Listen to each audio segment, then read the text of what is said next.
वैभव सूर्यवंशी झुकेगा तो टिकेगा। मतलब आईपीएल में चलता था ना, झुकेगा नहीं साला। आईपीएल के अंदर वैभव का रोल आता, सब कुछ था। जो अफरार ने कहा कि सुना वो आईपीएल था। वहां पे क्या होता, बैटर्स के लिए आसान बना देते हैं। बॉल बल्ले पे आती है, छक्का लगाते हैं, इनको सोचते हैं कि हुआ है। फिर जब असली मैदान आता है ना, जब बॉल एक्चुअल में कुछ करती है, जरा सी बॉल क्या हिली, हमारे परखच्चे हिल गए, बजर बट्टू हिल जाते हैं भाई साहब। हमारे एक झटके में हमारे टॉप ऑर्डर में हमारे सरपंच साहब के पंचर हो जाते हैं। ईशान किशन दुनिया के नंबर 1 बैटर, बॉल लता पता नहीं दिखती है। अभिषेक शर्मा जो धुआं उठाते हैं, यहाँ पर खुद धुआं बन जाता है। संजू सैमसन पहली बॉल पे निकल जाते हैं। तिलक वर्मा का खुद का तिलक नहीं हो पा रहा है। इतनी बुरी हालत है कि रन को तरस रहे, जैसे प्यासा कुएं के पास खड़े होकर बूंद को तरसे। ऐसे में आपको हिसाब किताब बदलना पड़ता है। इंग्लैंड में वैभव सूर्यवंशी को मेरे ख्याल से पहला सबक मिल गया है, क्योंकि अगर आपको लंबा खेलना है तो एक आदत बदलनी पड़ेगी कि आप हर बॉल पर छक्का नहीं लगा सकते। ये आईपीएल नहीं, इंग्लैंड है। जी हाँ, वैभव सूर्यवंशी के इंटरनेशनल करियर की शुरुआत उस तरीके से नहीं हो पाई जिस तरीके से आईपीएल की हुई थी। पहली बॉल पर छक्का लगाया था, यहाँ पर नहीं। यहाँ पर पहले मैच में 14, दूसरे मैच में 13, 2 छक्के जरूर लगाए। पहले मैच में भी छक्का लगाया, लेकिन पारी ऐसी नहीं कि 10 में 14, उसका कोई मतलब नहीं है। ऐसे में वैभव सूर्यवंशी को कुछ चीजों को समझना पड़ेगा। पिछले कुछ वक्त से उनकी बैटिंग का एक ऐसा पहलू है जो परेशानी का सबब बनता जा रहा है। ये है बाउंसर के सामने झुकने से परहेज करना और उस पर सीधा छक्का लगाने जाना। इसलिए जाहिर सी बात है, वैभव की कमजोरी इस वक्त अगर कोई है तो वो सिर्फ बाउंसर है। तो बाउंसर पे झुकेगा तो बचेगा, और आगे की बॉल को तो वैभव पार मारता ही। बहुत सिंपल सी बात है।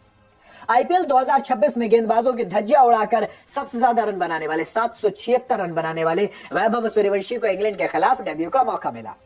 महज 15 साल की उम्र में वैभव ने सबसे कम उम्र में डेब्यू करने का रिकॉर्ड अपने नाम बनाया। लेकिन उसके बाद जो हुआ वो सिर्फ एक था, उन्होंने 3 छक्के लगाकर दिखा जरूर दिया कि काबिलियत है, लेकिन कमजोरी भी सबके सामने रख दी। उन्होंने पहले कहा था ना आर्चर ने, कमजोरी पता है मुझे, आईपीएल खत्म होने दो दिखा दूंगा। नॉटिंघम में खेले गए तीसरे टी20 मैच ने 2 छक्के जरूर देखे। उसके बाद जाफर आर्चर ने शॉर्ट पिच बाउंसर डाला, तेज रफ्तार वाला। वैभव हुक शॉट के चक्कर में सीधा सीधा विकेट में कैच दे बैठे। पेस बॉल 145 से ऊपर की बाउंसर शॉट मारने गए, आउट। यही नतीजा है। ये विकेट वैभव सूर्यवंशी के लिए एक सबक है कि उन्हें जल्द से जल्द अपने खेल में थोड़े से चेंज करने पड़ेंगे। असल में आईपीएल में भी ताबड़तोड़ धुआं उठाया, लेकिन बाउंसर्स को थोड़ा सा दिक्कत दे रही थी। आईपीएल के पिच अच्छे थे, इसलिए बाउंसर फिर बाद में आने लग गई, है ना। कई गेंदबाजों ने उनके खिलाफ शॉर्ट पिच बाउंसर का इस्तेमाल किया। इंडिया की जो बॉलिंग पिचेस होती हैं वो बॉलर्स के लिए नहीं होती, वो बैटर्स के लिए होती है, इसलिए काम चल जाता है। हाई बेस पर आप छक्का मार ले तो अच्छी हाइट आती है, आसानी से आती है। यहाँ पर प्रॉपर बाउंसर हाइट जो आपको डरा भी रही है। इंग्लैंड और साउथ अफ्रीका या न्यूजीलैंड या ऑस्ट्रेलिया में बाउंस ज्यादा रहता है। तेज रफ्तार बाउंसर आप पुल या हुक इतना आसानी से नहीं लगने देते हैं, इसी की वजह से टाइमिंग बिगड़ती है और आप सीधा सीधा कैच पे बैठते हो। ऐसे में इन हालातों में बाउंसर के लिए आपको सिंपल सी बात है, डक करना सीखना पड़ेगा।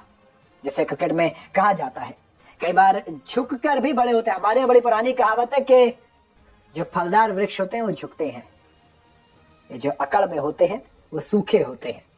वैभव देखो, सिंपल सी बात है, एक ओवर में 2 से ज्यादा बाउंसर कोई मार नहीं सकता। अगर इन 2 बॉलों से बच गए तो बाकी 4 में अगर 3 छक्के या 2 छक्के मार दो, काम हो गया आपके ओवर का। बहुत सिंपल सा लॉजिक है। तो वैभव के लंबे टिकने का एक सिंपल सा तरीका है कि झुकेगा तो टिकेगा। बाकी आप बताइए, आप क्या कहना है कमेंट के अंदर।